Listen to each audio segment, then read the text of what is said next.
Welcome back to Diana Marie Home, where I share DIY, cooking from scratch, and creating cozy spaces on a budget in our 1800s farmhouse in upstate New York. Today, I'm going to show you how I make these super easy sourdough discard flatbread pizzas.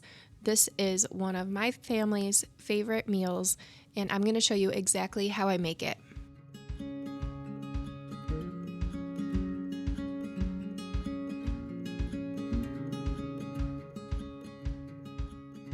These sourdough discard flatbread pizzas are so easy to make and taste so good.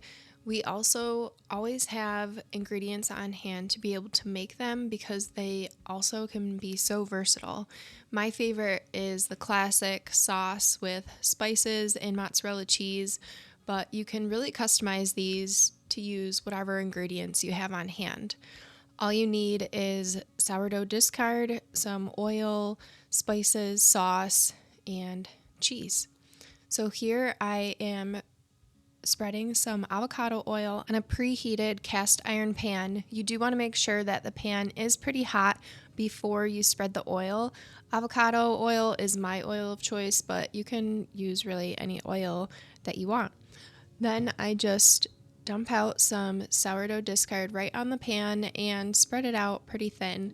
Here my discard is pretty thick and a little tricky to spread out, and I ended up needing to keep pouring more out until I was able to coat the bottom of the pan. That's totally fine. Just keep following this process until you coat the entire bottom of your pan with a relatively thin layer of sourdough discard.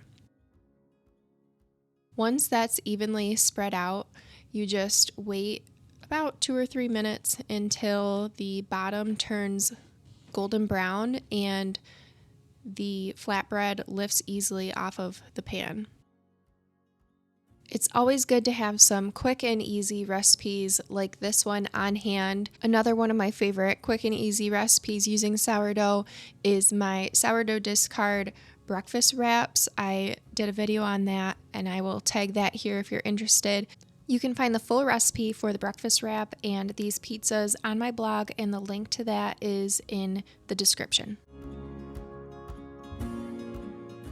I also like to add a generous sprinkling of salt around the edge of the flatbread at this stage because that gives a really good flavor on the crust when you go to eat that. It's so good. So here I'm just testing the edges to see if it's coming up easily. You can see that it's easily coming up, it's not stuck to the bottom. Once that happens, you can get your spatula under there and flip it over, and you'll see that the underside is just slightly golden brown, which is what you're looking for.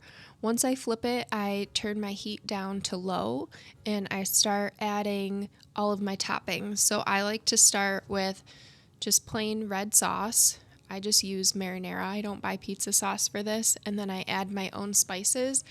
My favorite combination is a lot of garlic powder, some basil that I saved from the garden. It has such good flavor and it makes the pizza taste like summer. And then I use a little bit of crushed red pepper as well, but you can use any spices you like. My husband likes jalapeno peppers on his, so I also add those at this stage before I add the cheese so they get cooked into the sauce. Once I have all of my spices and toppings added, I shred fresh mozzarella cheese. Mozzarella is my preferred cheese for the classic pizza, but you can really make this however you want. So in the summer, I'll use more fresh veggies and things from the garden and use cheeses like sharp cheddar and feta for a different flavor profile.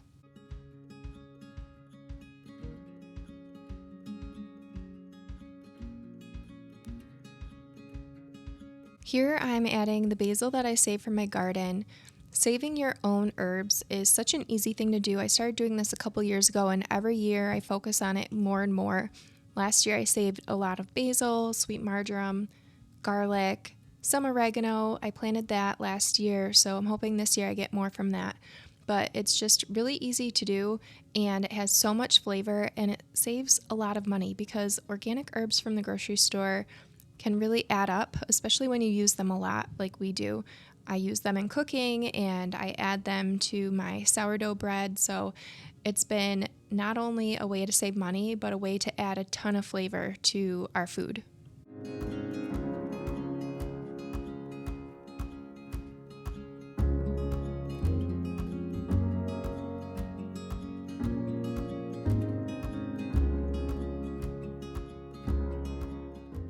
Once I shred the cheese, I just spread that out and then I put it in the oven, which I preheated to 375 degrees.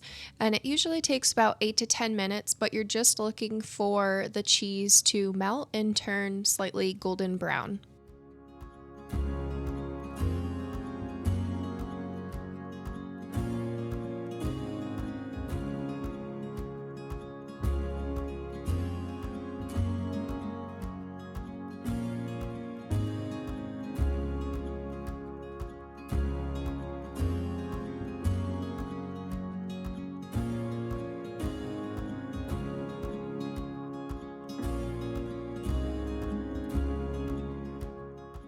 Once it's done, just take it out, and I found it's best to let it cool on a cooling rack. If you let it cool in the cast iron pan, the crust gets a little bit soggy, so putting it on the cooling rack allows more airflow and a slightly crispier crust. These pizzas don't have that classic crunchy crust like a typical pizza. The crust is slightly more chewy, but it's so good in its own way, and we just really like these pizzas. They're pizza, but they're their own type of pizza, if that makes sense. Once it's cooled after a few minutes, or as long as you can wait, you can put it on a cutting board and cut it. I like to use my pizza cutter for this, and I start in the middle so that the sauce and cheese doesn't get pushed and kind of stays in place more. I don't know if it's just because my pizza cutter is dull, but I found starting in the middle when cutting it works the best.